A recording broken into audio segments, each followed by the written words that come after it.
Do you ever feel like you're supposed to work out to get healthy? Do you ever feel like you're frustrated because you can't work out because you're so sick? Well, what if working out was the worst possible thing you could do to get healthy? And what if there was a way that you could work out that would support you in overcoming your chronic illness? In today's episode of SCD Lifestyle TV, I'm going to be going over all those questions and more, so stay tuned.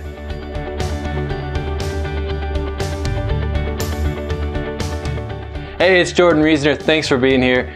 In this week's episode of SCD Lifestyle TV, where each week we give you one simple, actionable step that you can use towards a better digestion. Now this week, I was just about to head to the gym.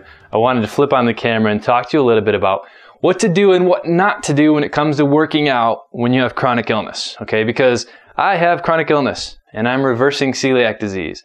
And while I'm 5 years into this process, it's still something that I have to be very careful about, okay? So first, let's talk about what not to do, okay?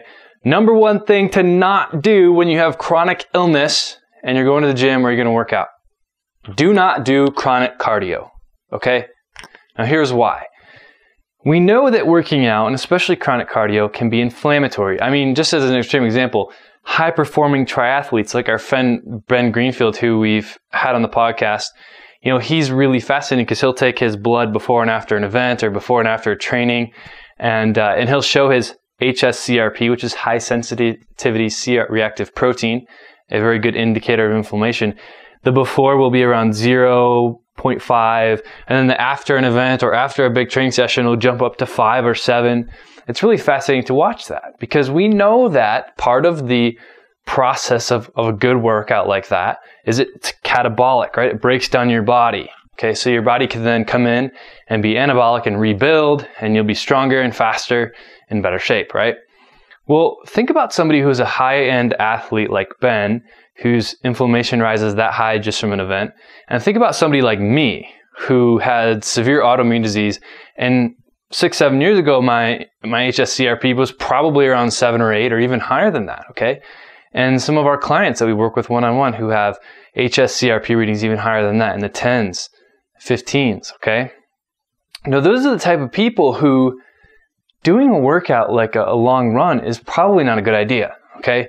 Chronic cardio, anybody who's training for a marathon, I can't tell you how many clients we have that come to us who have been training for marathons in the past, or they're sick with Crohn's or ulcerative colitis and they're still trying to train for a marathon and they think they just need to push through it and fight through it. And I'm telling you, no, you need to stop.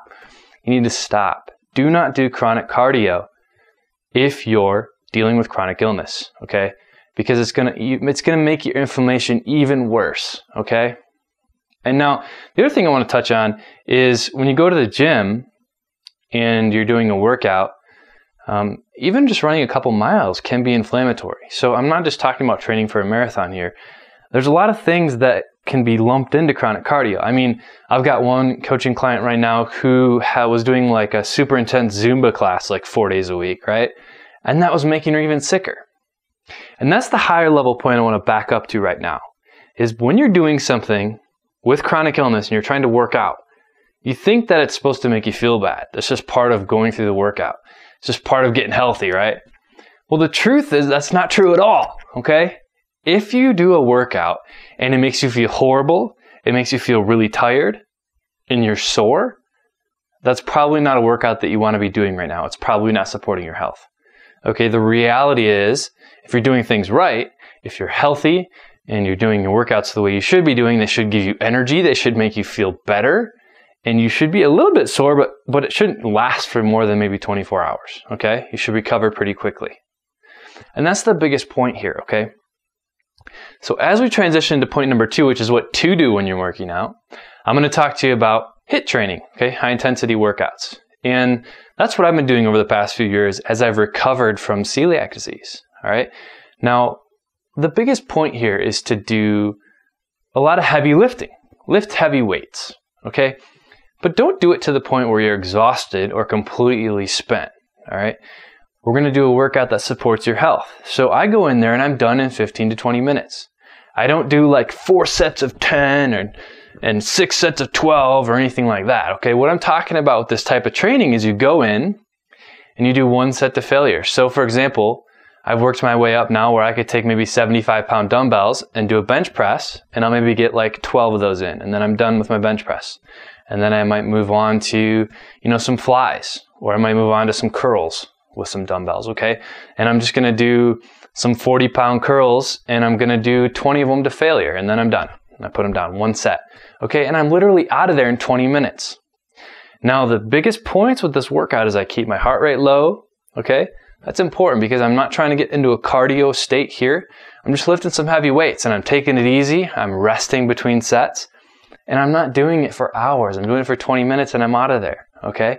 And I do this 2 to 3 days apart, all right? So I give my body some time to rest and recover, all right? And I'm really trying to make the point here that as you're working out, you want to really gauge your workouts based off, does this workout give me more energy when I'm done? The next day, do I have more energy? Okay. Do I feel pretty good? I'm not exhausted. I'm not feeling bad or in a lot of pain, that kind of thing. Okay. Does it flare up your symptoms? For me, I was a guy who had a lot of diarrhea. So if I was doing a lot of cardio, my diarrhea would get worse. So that'd be a red flag there too. And then finally, are you really, really sore for like 2-3 days after? That's a great sign that you're not rebuilding very well and you need to scale it back, okay? So the point here is when you're talking about working out, when you're talking about being healthy, those things really need to be gauged on you listening to your body and using the feedback your body gives you to make better decisions about how you work out, okay? So I just want to throw that out there for you as I head off to the gym.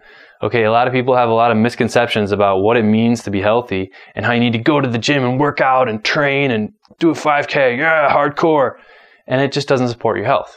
Okay, maybe someday, maybe in 3-4 years when you're better and maybe you've recovered from your adrenal fatigue, you've gotten rid of any parasites or infections you have, you've gone through all these things and you're feeling a lot better and you can train and feel good about it, then you might be ready for something like that. So big points today, don't do a lot of chronic cardio, but do some heavy lifting, okay?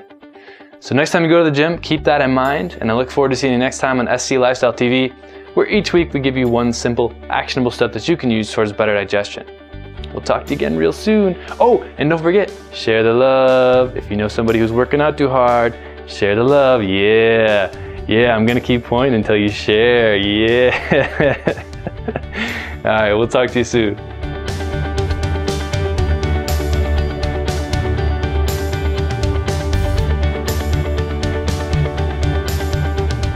I'm going to tell you what to do to get buff, to get super buff like Arnold, which is not to do cardio, not to run around like a little man, like a crazy man. You need to sit on the bench, you need to bench heavy weights, you need to lift heavy things like bricks. Yes, my advice is that you get giant bags of bricks and you lift them hard, and that will make you very healthy and very buff. Seriously, I can't believe I just did a whole second about with the Arnold Schwarzenegger voice. I just want to apologize for that you had to experience that with me.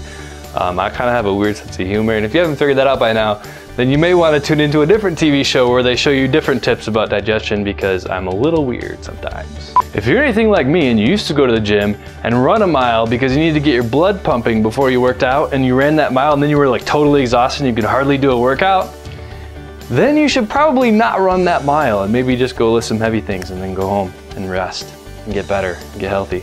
Because that definitely didn't help me for like years and years and years. It actually made me sicker and sicker and sicker, and I just couldn't figure out why. But I kept paying the gym like $100 a month because I just wanted to get healthy, and I thought I needed to run and all these things, and that's why I made this TV episode for you today. I hope you enjoyed it.